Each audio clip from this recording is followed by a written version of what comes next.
La metamorfosis es un fenómeno biológico que conocemos y es un cambio que sufre un ser vivo tan profundo y notable, que cambia no solo de forma, también cambia de propiedades o de su sustancia, de todo lo que hace, y su manera de vivir también cambia. El ejemplo más conocido es el de la mariposa, que de un gusano que se arrastra, pues pasa a ser un ser que vuela. Entonces, si siendo gusano, pues el gusano nunca se imaginaría siquiera cuál es su destino final. Hay una metamorfosis también que se da en los seres humanos. Es la metamorfosis cristiana. Vamos a la primera epístola de Juan, la primera carta de Juan, al capítulo 3. Vamos a leer los versículos. Aquí vamos a hablar de esto. Vamos a tratar los versículos 2 y 3. ¿Cómo seremos? Empezando de cómo somos ahora. Pero vamos a leer para recordar el contexto desde el versículo 1, del 1 al 3. Dice así la palabra de Dios. Mirad cuál amor nos ha dado el Padre para que seamos llamados hijos de Dios. Por esto el mundo no nos conoce, porque no le conoció a Él. Amados, ahora somos hijos de Dios y aún no se ha manifestado lo que hemos de ser. Pero sabemos que cuando Él se manifieste, seremos semejantes a Él, porque le veremos tal como es. Y todo aquel que tiene esa esperanza en Él, se purifica a sí mismo, así como Él es puro. Vamos a orar.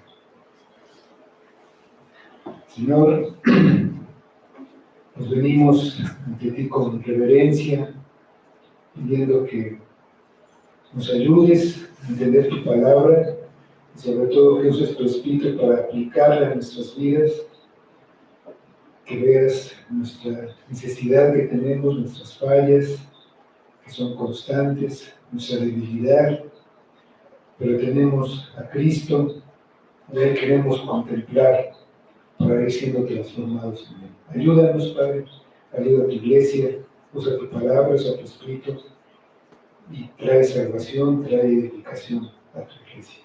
Lo pedimos en nombre de Cristo. Amén. El apóstol Juan está escribiendo a los creyentes que habían permanecido en la iglesia ante las falsas enseñanzas que llegaban desde ideologías y religiones del mundo.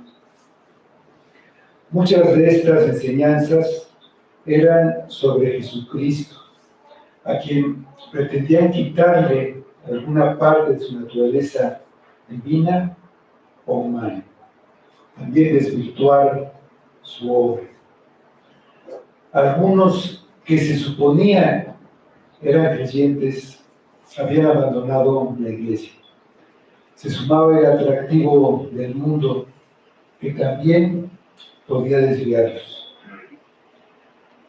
Si estos lectores habían perseverado, mantenían la comunión con Dios, viviendo una vida limpia, guardando los mandamientos y amando a sus hermanos, no dejándose engañar por las doctrinas equivocadas, era porque tenían el Espíritu Santo que habían recibido por estar unidos a Cristo. Juan llama esto la unción del Santo. Y tenerla hacía la diferencia. Los que no la tenían simplemente no podían vivir la vida cristiana. Ellos debían permanecer en Cristo. Si lo hacían, no se alejarían de Él cuando regresara.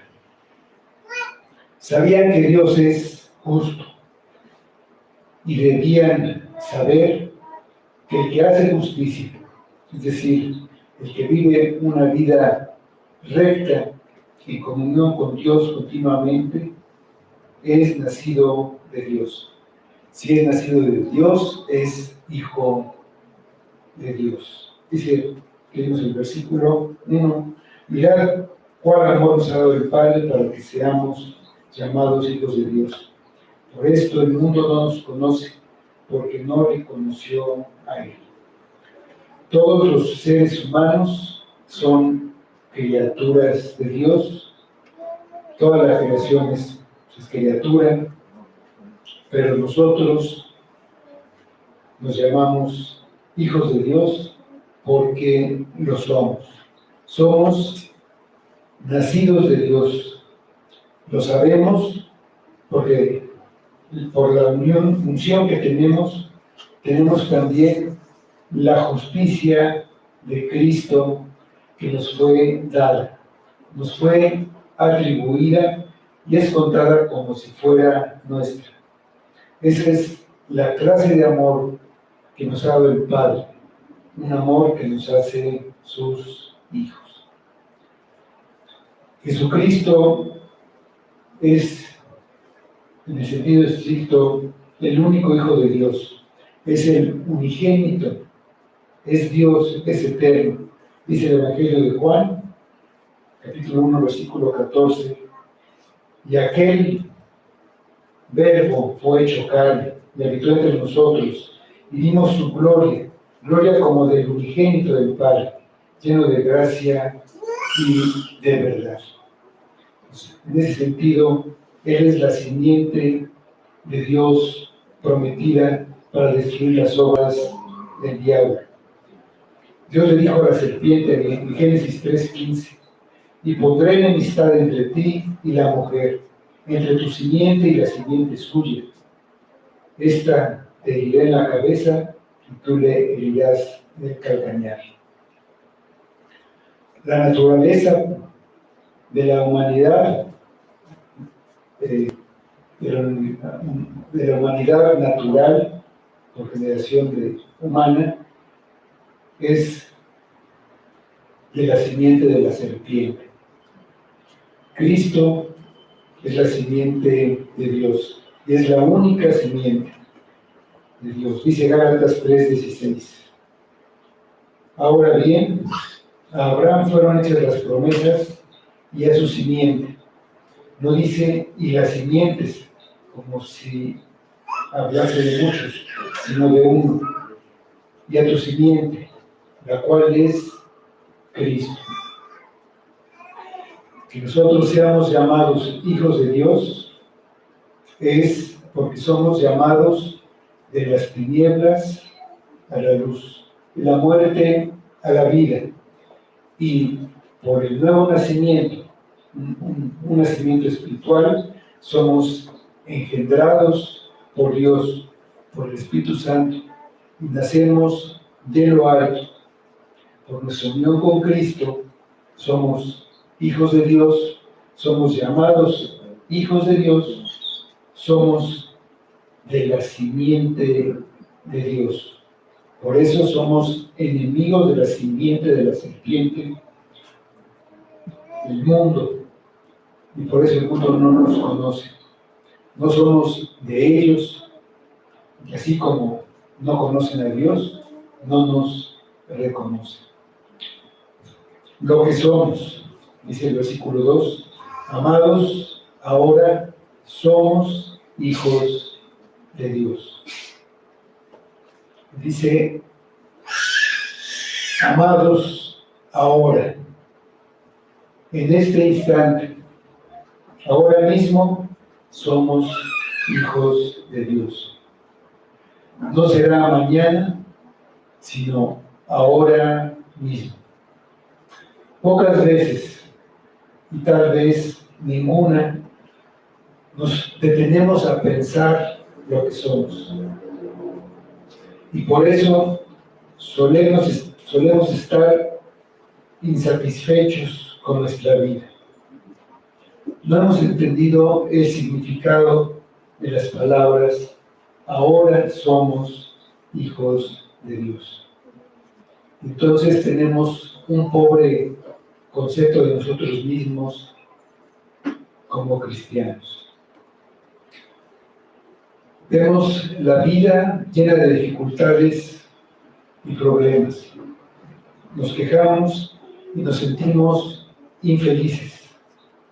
En buena parte es por nuestra naturaleza, nuestro corazón engañoso. Y en otra parte es por lo que nos hace o lo que el mundo en su conjunto nos hace. Y a veces el mundo puede ser un lugar muy, pero muy difícil. Nuestra infelicidad se debe a que nuestra atención está puesta en las cosas que nos suceden en nuestra vida cotidiana, en lugar de pensar en lo que se nos dice aquí. No nos vemos como hijos de Dios y pasamos por esta vida sin ver lo que está hacia adelante. Por lo que nos preocupa es el presente y no lo consideramos tomando en cuenta nuestra posición como hijos de Dios y nuestro destino futuro. Nos vemos como esos gusanos que se siguen arrastrando en la tierra. Esa es la misma razón de nuestra incapacidad de vivir la vida cristiana como deberíamos vivir. Si entendiéramos quiénes somos, no nos comportaríamos como lo hacemos la mayoría de las veces. Nuestro comportamiento correspondería a lo que somos, hijos de Dios, no simples ciudadanos del mundo que aman al mundo. No habría necesidad de convencernos de vivir la vida cristiana como la está definiendo Juan, manteniendo la comunión con Dios, guardando sus mandamientos y amando a nuestros hermanos, sino que veríamos que hacerlo es lo natural para un hijo de Dios. Sin embargo, si no lo hacemos, es principalmente porque no alcanzamos a ver nuestra posición y nuestra condición que corresponde a la de un hijo de Dios. En las enseñanzas de los apóstoles contenidas en sus cartas, podemos ver que cualquier exhortación a una conducta santa y a cambiar el comportamiento se hace basada en nuestra posición de hijos de Dios. Nunca se nos pide que hagamos algo sin antes recordarnos quiénes somos. Primero viene una exposición de la doctrina y después viene la exhortación. Por ejemplo, si vemos la carta a los Romanos, los 11 primeros capítulos están dedicados, pues primero a la culpabilidad del hombre, después a la justificación solo por la fe, y con base a todo lo que ha expuesto, Pablo se dirige a los que han sido salvados para exhortarlos a tener una conducta intachable, que sus cuerpos sean usados de una manera santa, de manera que su vida sea agradable a Dios. El pecado siempre se concibe primero con la mente, pero muchas veces se ejecuta con el cuerpo, con la mente también. Mucho no pasa a la acción, pero muchas veces sí. Por lo que nos pide cuidar tanto lo que se hace con el cuerpo como con la mente, considerando lo que somos para Pablo. Nos llama hermanos, ser hijos de Dios. Y en Romanos 12, versículos 1 y 2, podemos leer: así que, hermanos, os ruego por las misericordias de Dios, todo lo que expuso antes, que presentéis vuestros cuerpos en sacrificio vivo, santo, agradable a Dios, que es vuestro culto racional. No os conforméis a este siglo, sino transformaos por medio de la renovación de vuestro entendimiento, para que comprobéis cuál sea la buena voluntad de Dios, agradable y perfecta. También el Colosenses hace una exposición, y acá hacia el final, después de esa exposición, dice en el capítulo 3, versículo 12: vestíos pues como escogidos de Dios, santos y amados, de entrañable misericordia, de benignidad, de humildad, de mansedumbre, de paciencia. También en Efesios sucede lo mismo. Al final dice: sed pues imitadores de Dios como hijos amados. Siempre es así. Los escritores inspirados por el Espíritu Santo nos dicen primero lo que es la...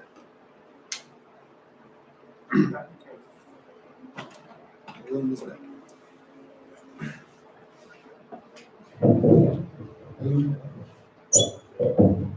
Vamos.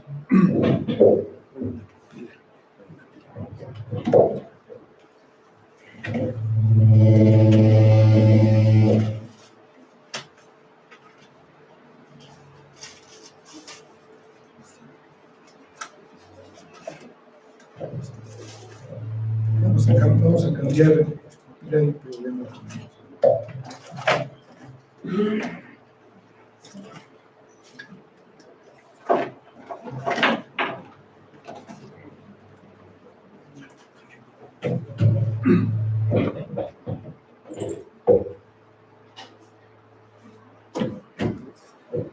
Los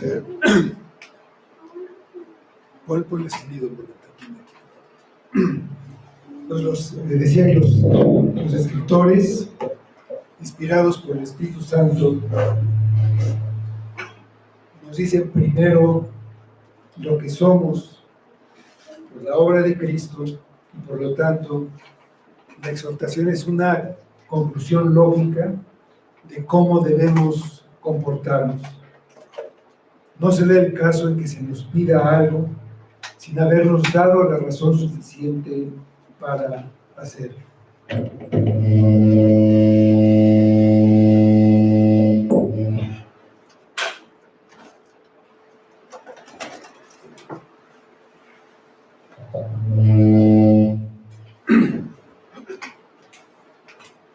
Sin excepción, todas las exhortaciones son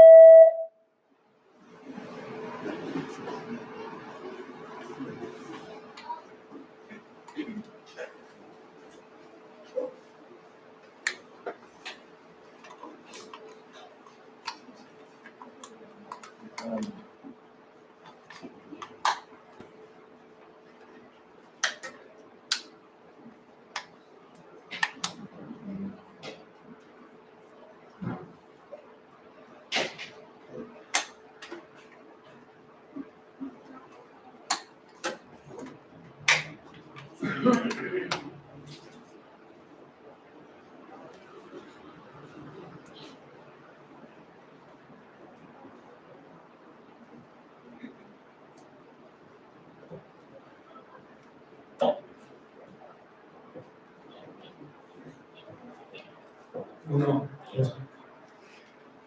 A veces pasan estas cosas con la tecnología y como no somos tecnólogos, pues así pasa. Entonces decía que sin excepción las exhortaciones son hechas a los hijos de Dios, a los regenerados.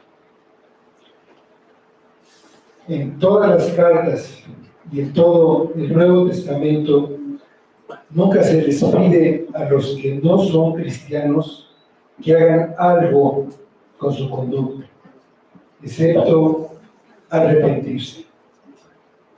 Mientras no lo hagan, lo único que se les dice es que su destino es el infierno y la perdición.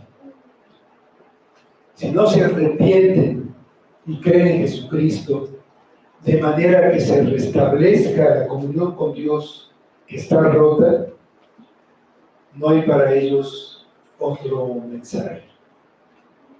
Pero cuando se arrepienten y creen, su conducta pasa a ser muy importante, porque el cambio que se les pide es con base a lo que ha pasado con ellos. Ya no son lo que eran antes, ahora son hijos de Dios.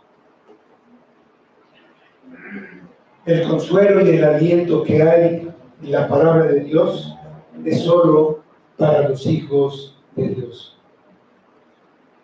En el mundo, cuando las cosas van verdaderamente mal y no se ve una salida, es cuando las personas pretenden encontrar refugio en Dios. En esos momentos de desesperación, esos momentos muy difíciles, las personas oran y piden ayuda a Dios y a veces prometen reformarse o prometen hacer grandes cosas o sufrir mucho, irse de rodillas a cierto lugar con la esperanza de que así se solucionen sus problemas.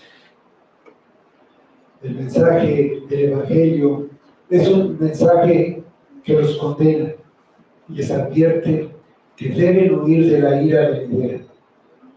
El Evangelio no es una herramienta psicológica para que las personas superen sus problemas. Problemas que si son económicos, de salud, emocionales, son muy pequeños en comparación con el gran problema de la condenación eterna. El Evangelio tampoco es para que se sientan felices temporalmente, así sea todo lo que les queda de su vida terrenal.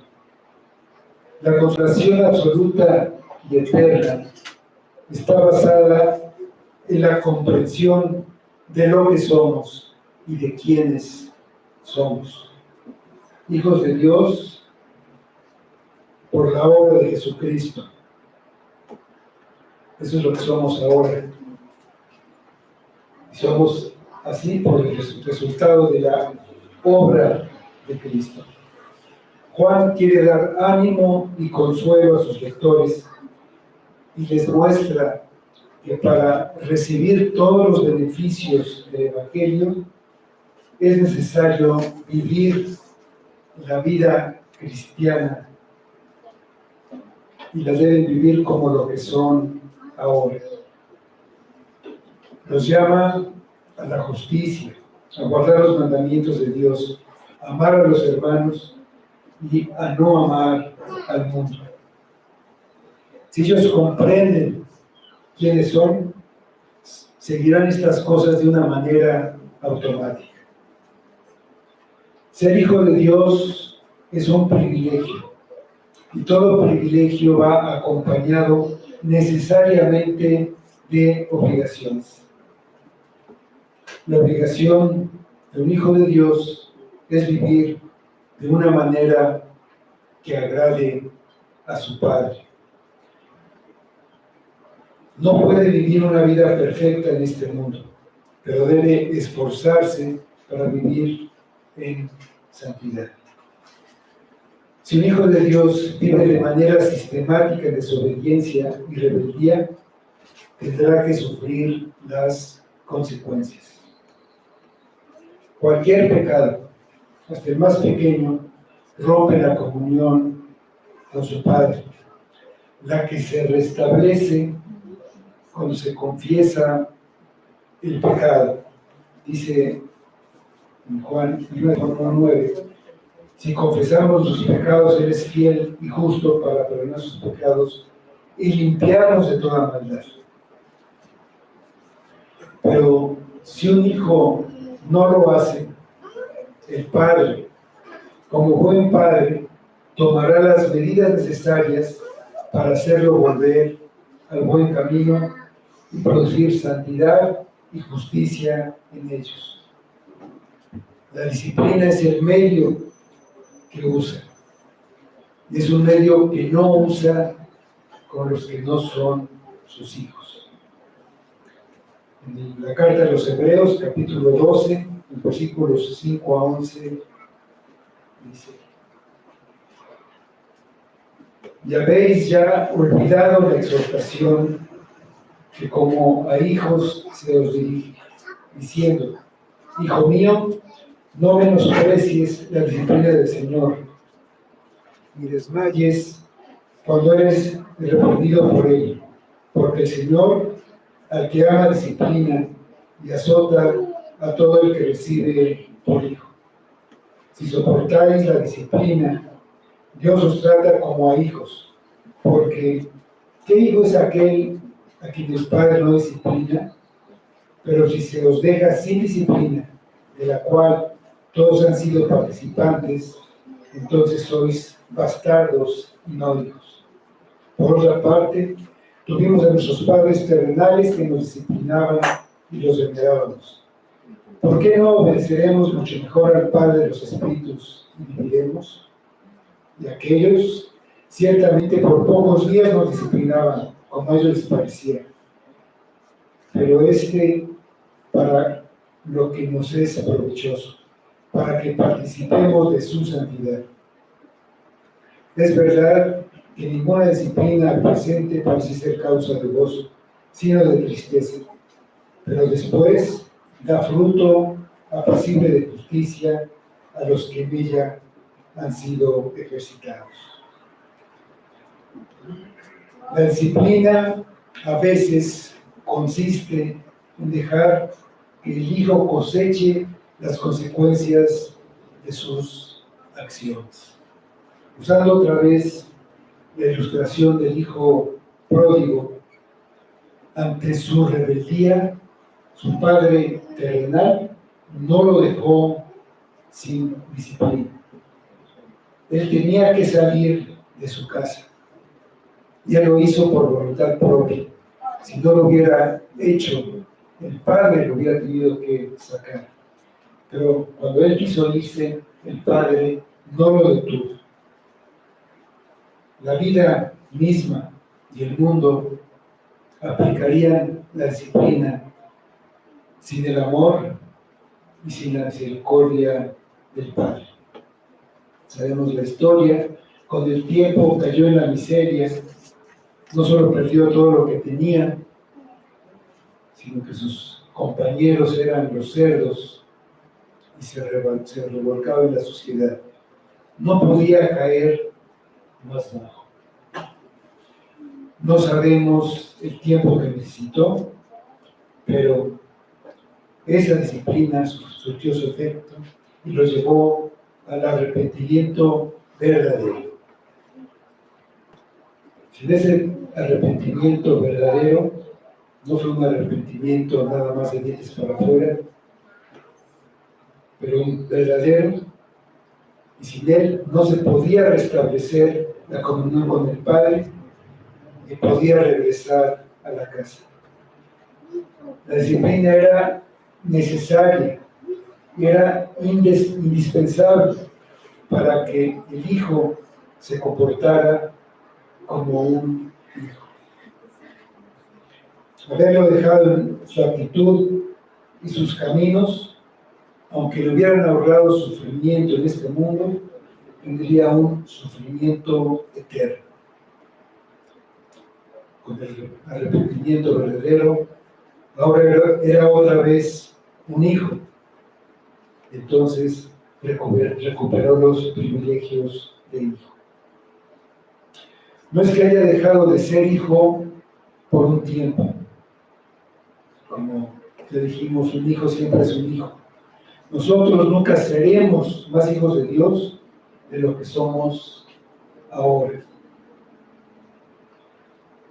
Y lo somos tanto ahora como lo seremos en la gloria.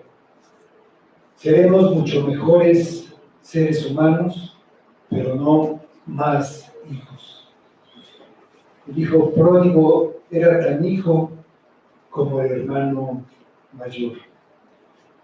Su mala conducta no terminó con la relación, aunque definitivamente la afectó, pero el que fuera hijo hizo posible su regreso. Si no hubiera sido hijo, se hubiera quedado para siempre perdido en el reino lejano. ¿Eres un hijo de Dios o no lo eres? Cuando lo eres para siempre. No somos cristianos un día y al otro no. Una vez que somos nacidos del Espíritu, somos nacidos de Dios y somos sus hijos. Podemos cambiar nuestro comportamiento, pero como somos hijos, no cruzaremos la línea de manera que no regresemos. Puede pasar mucho tiempo, pero el Espíritu preserva a los que son hijos y los hará volver. Nuestra situación actual es clara. Podemos saber y tener la seguridad de que en verdad estamos entre los hijos de Dios. Dice Romanos 8:16. El Espíritu mismo da testimonio en nuestro espíritu de que somos hechos hijos de Dios.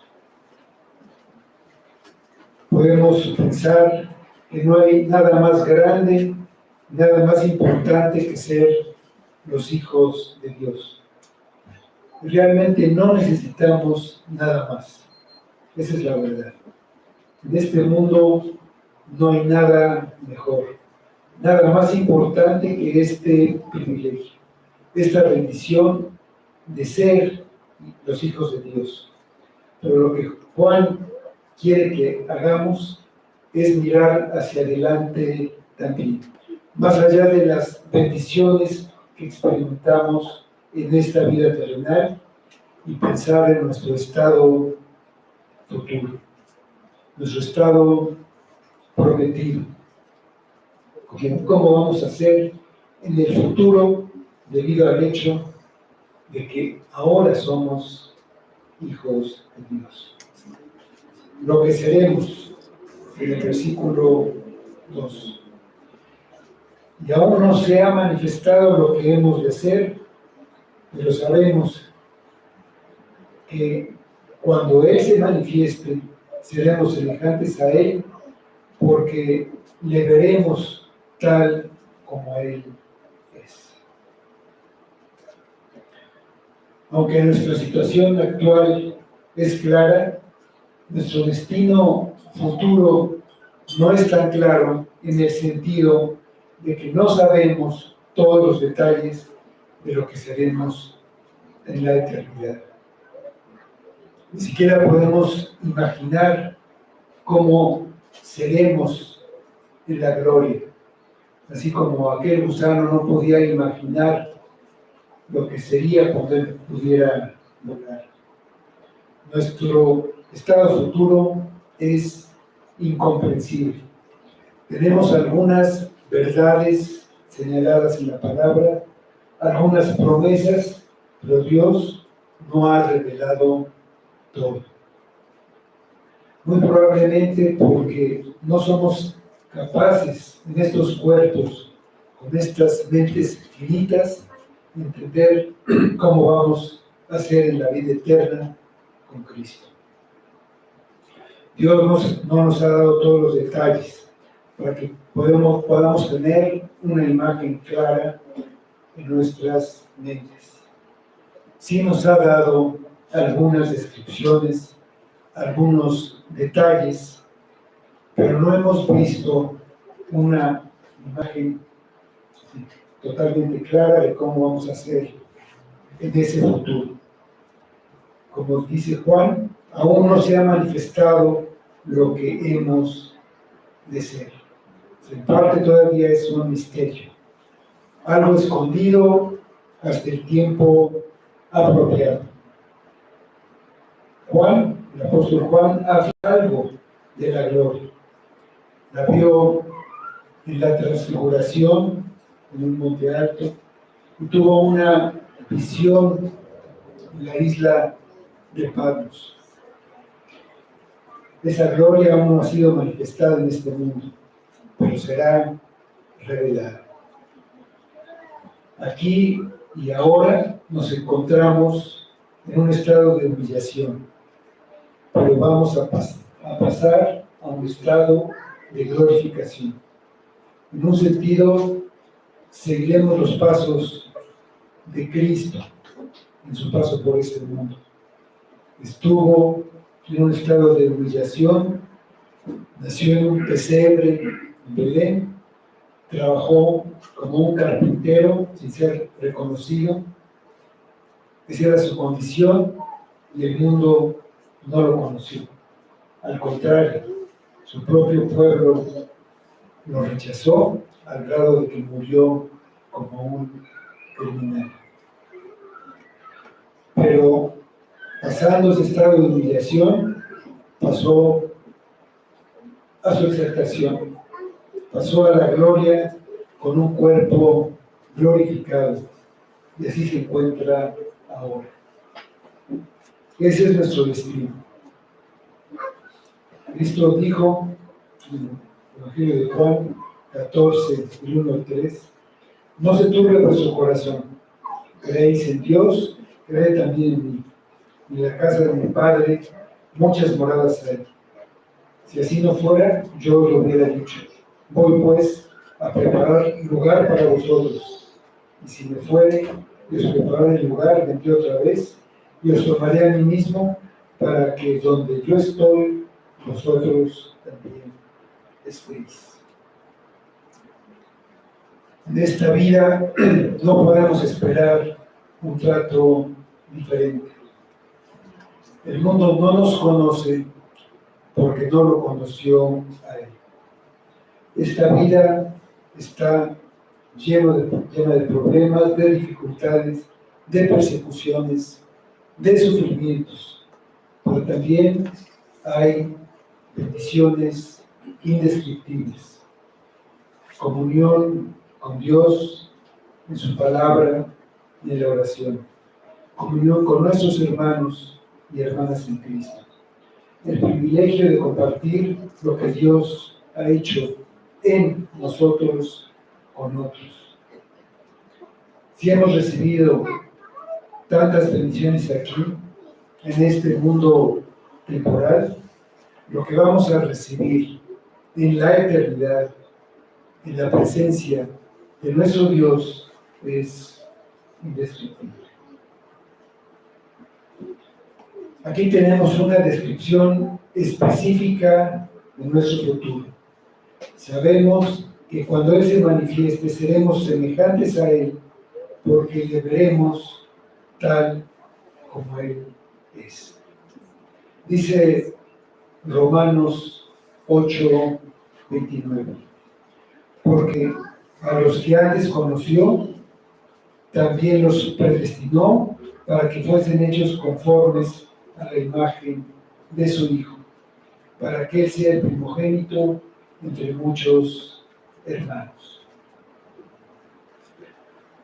Todavía no hemos visto a Cristo tal como es. No lo entendemos con nuestra mente finita y terrenal, pero seremos semejantes a como Él es ahora. Lo que somos es una garantía de lo que vamos a hacer. Ser hijos de Dios nos garantiza nuestra glorificación, porque Dios siempre termina lo que inicia. Nunca empieza algo y luego lo abandona. Dice Filipenses 1:6, estando persuadido de esto, que el que comenzó en vosotros la buena obra, la perfeccionará hasta el día de Jesucristo.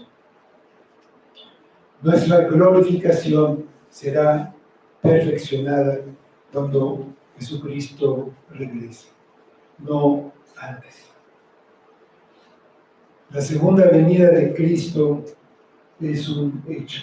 Habrá un juicio y todo lo que es pecaminoso y malvado será echado al lago de fuego y será destruido. Y habrá nuevos cielos y nueva tierra, en los cuales morará la justicia.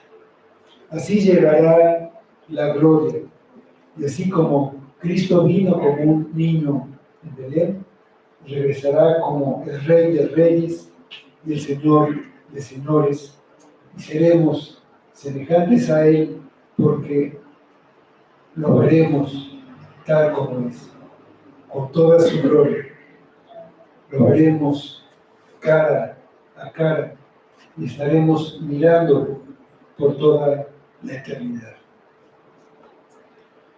Nuestra resurrección será con nuestros cuerpos y tendremos un cuerpo glorificado como el que tiene Cristo. En Filipenses 3:20 dice, mas nuestra ciudadanía está en los cielos, de donde también esperamos al Salvador, el Señor Jesucristo, el cual transformará el cuerpo de la humillación nuestra para que sea semejante al cuerpo de la gloria suya, por el poder con el cual puede también sujetar a sí mismo todas las cosas. Mientras estemos aquí, en este mundo, el Espíritu Santo obra en nosotros para santificarnos. Nos va librando del pecado para que al final no tengamos mancha ni arruga. Esa obra no se termina en esta vida terrenal. Cuando Cristo aparezca, se realizará un cambio asombroso, una metamorfosis en la que los que son los hijos de Dios lo veremos tal como es. Mientras lo miramos, nos vamos haciendo como Él. Mientras sigamos mirándolo, seguiremos siendo perfeccionados. Al verlo y contemplarlo, somos cambiados a su imagen, de gloria en gloria. Y cuando lo veamos perfectamente, habrá un cambio total. En nuestro tiempo aquí, en nuestra vida en la tierra, en la medida en que veas a Jesús tal como es, y después vayas viéndolo, contemplándolo, entendiéndolo, en esa misma medida serás como Él en tu vida cotidiana. Nuestros cuerpos serán glorificados.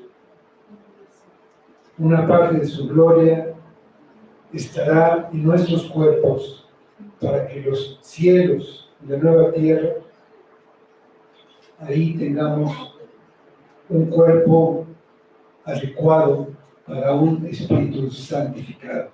Dice 1 Corintios 15, del 51 al 53. He aquí os digo un misterio. No todos dormiremos, pero todos seremos transformados.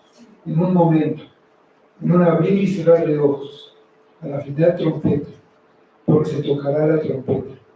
y los muertos serán resucitados incorruptibles, y nosotros seremos transformados, porque es necesario que esto corruptible se vista de incorrupción y esto mortal se vista de inmortalidad. Juan dice que esto lo sabemos.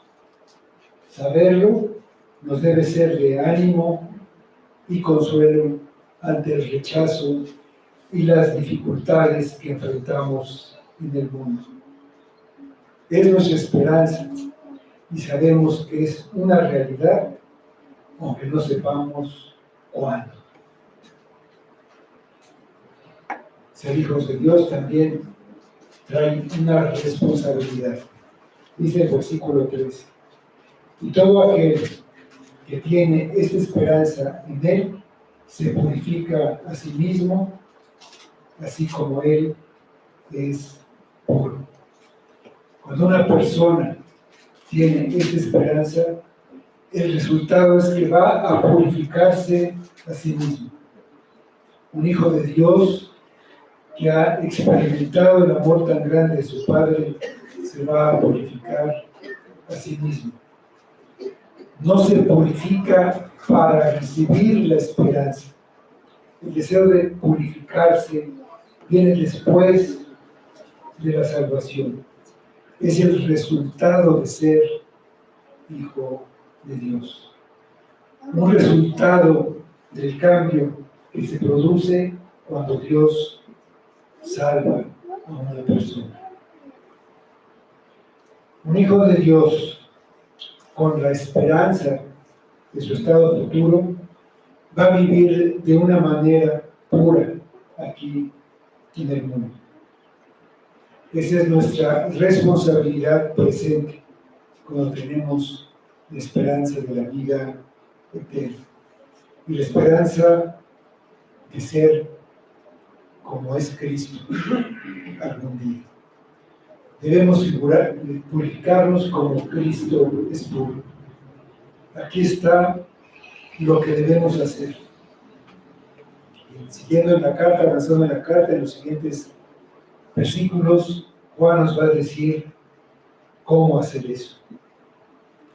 La palabra purificar tiene un sentido moral, de cómo debemos ser y actuar ante un Dios santo.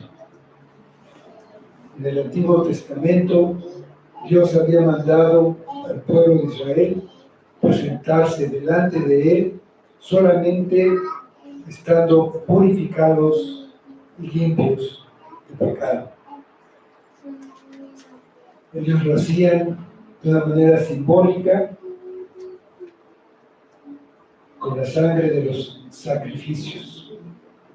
Nosotros estamos ante Dios inocentes, limpios y purificados por la obra de Cristo, por su sangre, por su justicia perfecta, en vez de la nuestra. Cristo nos ha purificado en cuanto a nuestra posición ante Dios. Podemos estar así en su presencia.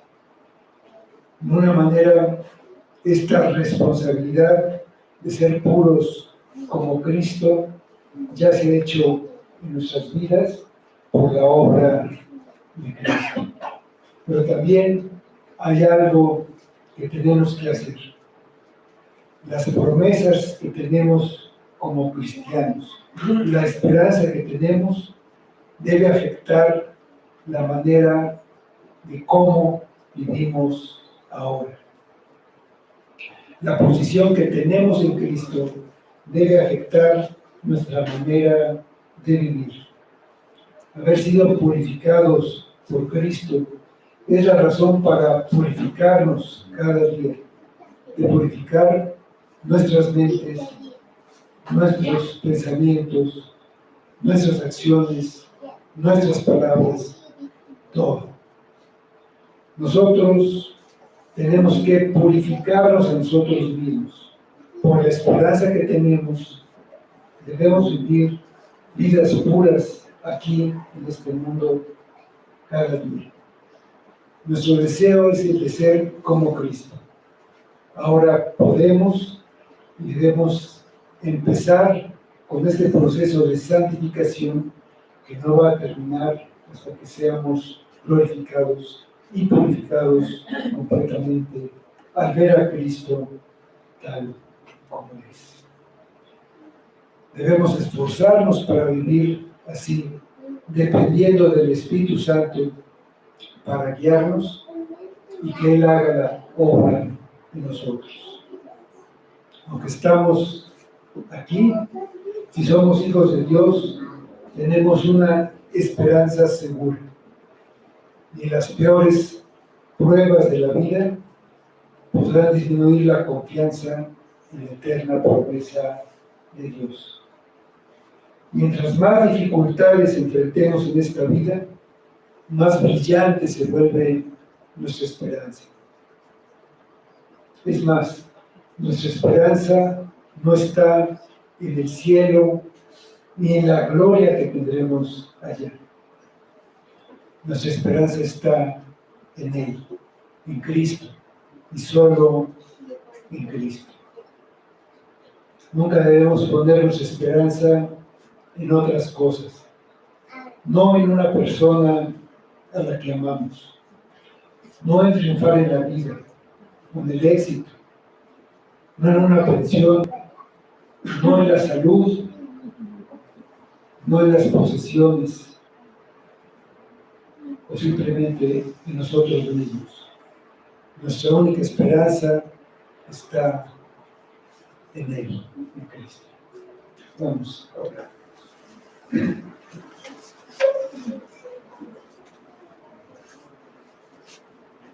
Señor, ayúdanos a ver a Cristo.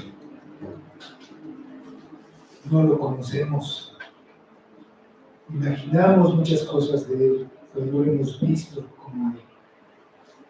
Aclara nuestra mente, nuestro corazón, nuestras ideas, para poder poner nuestra vista y ser transformados cada vez más como Él es. Poner nuestra esperanza en el único lugar donde tiene sentido poner, que es ahí, en Cristo. Glorifica a tu iglesia, Señor. Cambia nuestro corazón y nuestra mente perversa y equivocada. Ayúdanos a modificar nuestra conducta. Ayuda a nuestra debilidad, pues trae las circunstancias que necesitamos, incluso la disciplina, Señor, si eso nos va a llevar a ver a Cristo. Ponemos todo en tu mano para que tú lo hagas, para tu voluntad, tu sabiduría, tu misericordia y tu gracia. Que todo sea para tu gloria y la bendición de Cristo. Amén.